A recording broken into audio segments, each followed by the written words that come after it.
I'm here in the heart of medieval Limerick on Nicholas Street at Treaty City Brewery. I suppose you could call it a microbrewery, is that right, Steve? We are a small batch artisan brewery. So yeah, a microbrewery in the heart of Limerick, and I'm with Steve Cuneen, who's the owner and founder of this brewery.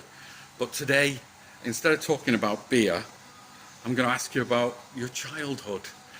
So, what kind of games did you play as a child? What kept you, I should say, out of mischief, maybe more than in mischief? I'm part of a generation. My generation was the last, probably, I think, of the rural Limerick City, right? So I'm going to explain that. I grew up technically on a farm, but that farm was within the bounds of Limerick City. That farm is now gone. So I had this kind of strange transition between the land and playing on the land and playing. I remember saving hay. I still grow vegetables with my father, and I'll talk about that in a minute. But one of our favourite things to do was every year the Shannon would flood, and my aunt was living in the Bogue. Now these days there's flood relief up there and there's blockage, and you know they've stopped the River Shannon flooding.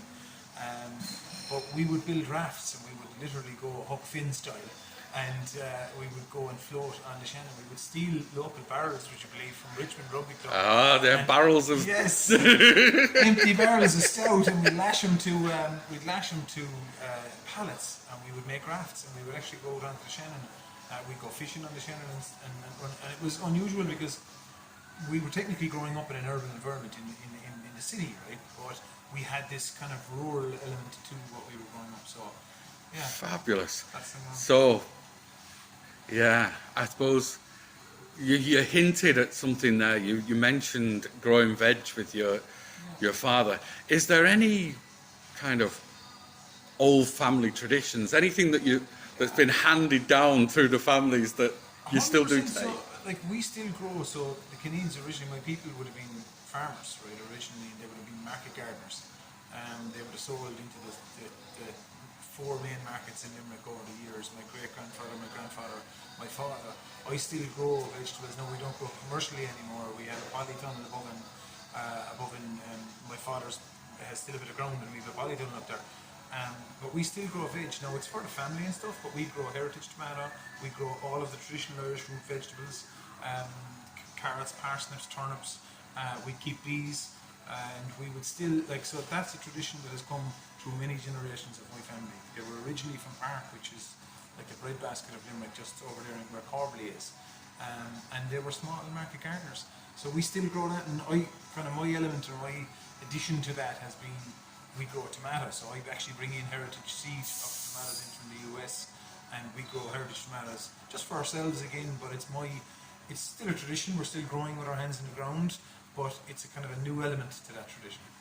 Does that make sense? Yeah, fab. I'm really interested about the bees. So do you, as well as keeping bees, do you harvest honey? I don't harvest it. My uncle harvests the honey. But yeah, and to be honest, Joe, I'd say he'd be sooner give you his firstborn than give you a jar of honey. I didn't realise the honey keepers are super, super protective of their honey. We had an idea to make some beer out of some honey, and he was like, yeah, that's not going to happen. You're not getting any of my honey. If you want to get some, buy some, you know. But on their own, yeah, we keep bees, and you know yourself with bees, they're really in touch with the land, right? So depending on where that beehive is kept, the flavours of that terroir, as they call it, will make its way into the honey. So yeah, he'd have different hives, and we'd get darker and lighter, and depending on the time of the season and how much pollen is there, it's an amazing tradition. Fab. Well, thanks for chatting. Thanks for giving us your time, and we'll see you soon. Take care. Take it easy.